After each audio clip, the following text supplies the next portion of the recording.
Every single night, you lie down, close your eyes, and hand the keys of your mind to the one part of you that has no filter, no logic, and no ability to say no. Your subconscious mind takes over. And right now, it's running a program you never installed. Your sleep is either building your dream life or reinforcing your prison. You don't even know which one. Tonight, while you sleep, your brain will replay the same fears, the same doubts, the same scarcity loops it has been running since childhood, unless you do something about it. There's a technique developed over 80 years ago by a man named Neville Goddard that exploits a tiny window between wakefulness and sleep. A window where your subconscious mind is completely exposed, completely vulnerable, and completely programmable. Sleep programs your reality. By the end of this video, I'm going to reveal why 95% of people who try sleep manifestation fail, and the disturbing reason has nothing to do with the technique itself. In the next few minutes, you'll learn exactly how to hijack that vulnerable window, plant new beliefs your waking mind would reject, and wake up with a subconscious that works for your wealth instead of against it. This isn't meditation. This isn't wishful thinking. This is subconscious surgery. The sleep gateway. Here's something that will change how you see every single night of your life. Between the moment you close your eyes and the moment you fall asleep, there exists a state so powerful that scientists, mystics, and military researchers have all tried to weaponize it. It's called the hypnagogic state, and it lasts roughly 10 to 50 minutes. During this window, your brainwaves shift from beta, your normal waking state, down through alpha and into theta. Theta is the frequency of deep meditation, hypnosis, and childhood learning. The subconscious mind cannot distinguish between a real experience and one vividly imagined. Think about that. When you were a child, everything your parents said went straight into your subconscious without a filter. That's why a single sentence from your father about money being evil still controls your bank account 30 years later. The hypnagogic state recreates that same vulnerability. Your critical mind, the gatekeeper that usually rejects new beliefs, is literally shutting down for the night. Your conscious mind is a guard, and sleep is when that guard falls asleep. And whatever slips past that guard becomes part of your operating system. Every wealthy person who practices manifestation knows this. The question is, what are you letting through the gate tonight? Because what comes next will show you exactly how the ultra-successful exploit this window. Goddard's secret. But this next one, this is the technique that built fortunes. In the 1940s, a man from Barbados named Neville Goddard developed something he called SATS, state akin to sleep, and it's devastatingly simple, but almost nobody does it correctly. Here's how it works. As you're falling asleep in that hypnagogic window we just talked about, you create a short mental scene, not a movie, not a fantasy. A single scene that implies your wish has already been fulfilled. Feel it real. You don't visualize getting rich. You visualize checking your bank account and seeing the number. You don't imagine a new house. You imagine turning the key in the front door and feeling the weight of it in your hand. The difference is critical. Your subconscious doesn't respond to concepts. It responds to sensory experience. Goddard insisted you must feel the scene as if it's happening right now. The texture of the sheets in your new bedroom. The sound of your partner congratulating you. The warmth on your skin. Your subconscious cannot tell the difference between what you vividly imagine and what actually happened. Studies from Harvard Medical School confirmed this decades later. Brain imaging showed that the same neural pathways fire whether you physically experience something or intensely imagine it. Your subconscious treats the imagined scene as a memory. And once it becomes a memory, your subconscious mind begins reorganizing your entire reality to match it. If this is starting to shift how you see your potential, hit like and subscribe to reprogram more of your subconscious blocks, because the next technique is even more powerful. The loop method. Now what I'm about to tell you sounds almost too simple to work, but it's been tested on thousands of people and the results are undeniable. It's called the looping technique, and it takes Goddard's SATS method and turns it into a precision weapon. Here's what you do. You take that single scene, the one that implies your wish fulfilled, and you play it on repeat, over and over. Like a 3 to 5 second movie clip that loops as you drift into sleep. 1. Create a scene of 3-5 seconds only. 2. Engage all 5 senses in the scene. 3. Loop it repeatedly as you fall asleep. 4. Feel gratitude as if it already happened. The repetition is not optional, it's the mechanism. Dr. Joe Dispenza's research on neuroplasticity showed that repetitive mental rehearsal physically rewires neural pathways within days, not months, days. Each loop strengthens the new neural connection. Each loop weakens the old poverty program. By the time you fall asleep, your subconscious has received the same instruction dozens of times. Repetition is the language your subconscious actually understands. And here's the part most people miss. The scene must be in first person. You're not watching yourself on a screen. You're inside the experience, looking through your own eyes. Third-person visualization activates your analytical mind. First person bypasses it completely. And the reason this matters so much is what scientists discovered about what happens after you fall asleep. Sleep affirmations. Here's where the story takes a dark turn.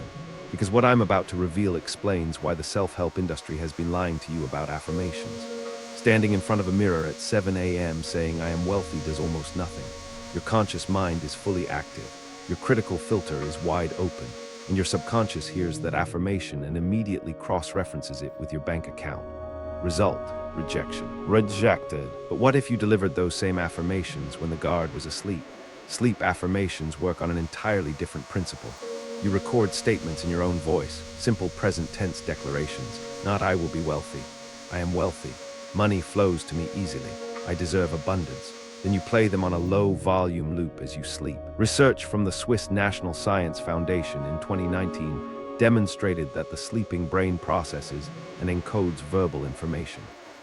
Subjects exposed to foreign vocabulary during specific sleep stages retained words they had never consciously heard. The mind is everything. What you think, you become. Your subconscious is listening all night long. Sleep absorbs everything. But here's the critical detail. The affirmations must play during light sleep stages, not deep sleep. Deep sleep processes existing memories. Light sleep, stages 1 and 2, is where new information can enter. Most people play affirmations all night and wonder why nothing changes. Timing is everything. And the next technique combines both methods into something far more potent. Theta bridge. Stop and think about this for a second. What if you could deliberately hold yourself in that hypnagogic state longer? What if instead of 10 minutes you had 30? That's exactly what the theta bridge technique does. And it's the method that serious practitioners use to accelerate results by 3 to 5 times. The theta bridge combines SATS visualization with binaural beats tuned to 4 to 8 Hz, the exact theta frequency range. You put on headphones. You start your looping visualization. And the binaural beats keep your brain locked in theta instead of letting it drift into deep sleep too quickly. Dr. Gerald Oster's research at Mount Sinai established that binaural beats can entrain brainwaves to specific frequencies. When your brain hears 2 slightly different tones, one in each ear, it produces a third frequency internally. If your left ear receives 200 Hz and your right ear receives 206 Hz, your brain generates a 6 Hz theta wave. You are literally forcing your brain into the most programmable state possible. This extended theta window means more loops, more sensory immersion, more subconscious encoding. Practitioners report that what normally takes weeks of standard SATs begins manifesting in days with the theta bridge. And the next fact makes this one look tame by comparison. The midnight reset. Now forget everything you thought you knew about when to program your mind. Because the most powerful window isn't when you fall asleep. It's when you wake up in the middle of the night. Around 3 to 4 a.m., your brain naturally moves through a period of light sleep. You often wake briefly without remembering it. But if you catch this window consciously, you've just accessed what neuroscientists call the reconsolidation phase. This is when your brain is actively sorting, filing, and restructuring memories from the day. And anything you introduce during reconsolidation gets filed as if it already happened. Neville Goddard himself taught a specific version of this. He called it waking in the small hours. He instructed students to set a gentle alarm for 3 a.m., spend 5 minutes in their SATS visualization, and then fall back asleep. The reason? When you fall back asleep from a theta state, you drop directly into REM sleep. And REM sleep is where your brain integrates emotional experiences into long-term memory. 3 a.m. changes everything. You're essentially hacking the filing system of your own mind, planting a memory during the exact phase when your brain is most actively creating memories. The 3 a.m. method is brutal on your sleep schedule, but practitioners who use it report the fastest and most dramatic shifts. And what comes next? That's where it gets truly transformative. Scripting dreams. Let me pause here because this next part changes the entire picture. What if you could not only program your subconscious before sleep, but actually direct your dreams themselves? It's called dream scripting, and it sits at the intersection of lucid dreaming research and manifestation practice. Before sleep, you write a detailed script of the dream you want to have, not your life goals, a specific dream scenario. You write it in present tense, first person, with as much sensory detail as possible. Tonight, I walk into my new office. The desk is mahogany. I can smell the leather chair.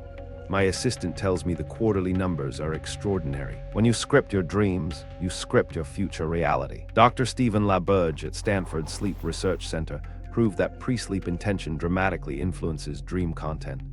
His lucid dreaming studies showed that focused intention before sleep could direct dream narratives with surprising accuracy.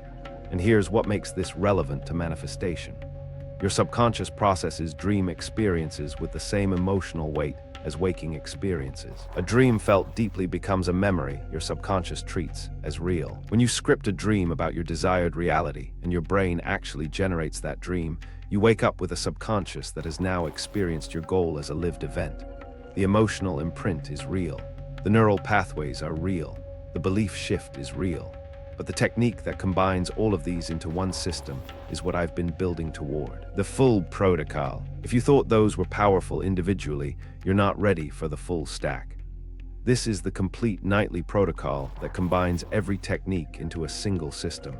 And it's the system that separates people who dabble in manifestation from people who actually change their lives. 1. Pre-sleep scripting at 9 p.m. in your journal. 2. Sats looping with binaural beats at bedtime. 3. Sleep affirmations on low volume all night. 4. 3 a.m. reconsolidation session if you wake. 5. Morning journaling of dream experiences. Each piece reinforces the others. The scripting sets your intention. The Sats plants the sensory experience. The affirmations maintain the frequency. The 3 a.m. session deepens the encoding, and the morning journaling anchors it into your waking consciousness. What you seek is seeking you. Now here's the wealth-specific application. Your scene should always involve evidence of wealth, not the process of getting it. Don't visualize working hard. Visualize the result, the bank notification, the handshake on the deal, the paid-off mortgage letter in your hands. Results, not process. Your subconscious doesn't care about how. It only cares about what. Give it the destination and it will reorganize your perception, your decisions, and your opportunities to get you there. Within 2 weeks of consistent practice, most people report noticing impossible coincidences. The right person calls, the opportunity appears, the idea downloads into their mind fully formed, and yet that's still not the most important piece. What I saved for last is the one thing that determines whether any of this works at all. The belief barrier. This is the one that kept me up at night. And it's the reason I told you at the beginning that 95% of people fail at sleep manifestation. Here's the disturbing truth. Sabotage. You can do everything right. Perfect Sats technique, flawless affirmations, theta bridge, 3 a.m. sessions. And none of it will work if your dominant belief about yourself contradicts what you're programming. Your subconscious is not a blank hard drive. It's already full. And whatever is already installed has priority over whatever you're trying to install. If deep down at your core you believe you don't deserve wealth, your subconscious will delete every new program you try to write, every single night. Your own mind is actively fighting against everything you are trying to create. This is why Goddard insisted on one thing above all techniques. He called it the feeling of the wish fulfilled, not the visualization, not the words, the feeling. If you cannot genuinely feel what it would be like to already have what you want, your subconscious reads the emotional signature, detects the fraud, and rejects the input. The fix, you have to start smaller than your ego wants. Don't program for millions if your body tenses up at the thought of having 10,000. Program for what you can genuinely feel is real, then expand. Your subconscious expands its capacity the same way muscles do, gradually with consistent resistance. Which fact shocked you the most? Comment the number that hit you hardest, because I guarantee number 9 just changed someone's entire approach tonight. The identity shift. So here's the final piece, and it's the one that ties everything together. Every technique I've shown you tonight, Sats, sleep affirmations, theta bridging, dream scripting, the full protocol, they all share one common mechanism. They are not manifesting things. They are manifesting a new identity. You do not attract what you want, you attract what you believe you are. When Goddard said to assume the feeling of the wish fulfilled, he wasn't talking about a fleeting emotion. He was talking about an identity shift. The person who has what you want doesn't hope for it. They don't visualize it. They simply are it. And that identity, that deep, unshakable knowing of who you are, lives in your subconscious mind. As a man thinketh in his heart, so is he. Your heart, not your head. Your subconscious, not your conscious. Sleep is not a manifestation technique. Sleep is the doorway to becoming someone new. Every night you have the chance to die as the broke version of yourself and wake up as the wealthy one. Not metaphorically, neurologically. Your brain literally restructures itself during sleep based on the dominant inputs it received. New sleep, new identity. So tonight, when you close your eyes, don't just visualize. Feel the sheets as a wealthy person feels them. Breathe as a wealthy person breathes. Let gratitude fill your chest, not for what's coming, but for what already is. That is the real technique, not the method, the identity. And now you understand what I promised you at the beginning. The reason 95% of people fail at sleep manifestation has nothing to do with the technique. It's because they try to program new software on top of an operating system that rejects it. They go through the motions without becoming the person who already has the result. The hypnagogic state is real. The science is real. The techniques work, but only when the feeling is authentic. Only when you stop trying to manifest things and start becoming the version of yourself who already has them. Your subconscious does not give you what you want, it gives you what you are. Tonight you have a choice. You can fall asleep the same way you always have, letting your subconscious replay the same poverty programs, the same self-doubt, the same limitations. Or you can take control of the most powerful window your brain offers you and begin writing a new story. If you made it this far, comment reprogram to prove you're among the few who are actually ready to change their subconscious tonight. Your mind is either programmed for wealth or poverty. Now you know how to reprogram it. If this video exposed something in you, subscribe. There's more to uncover.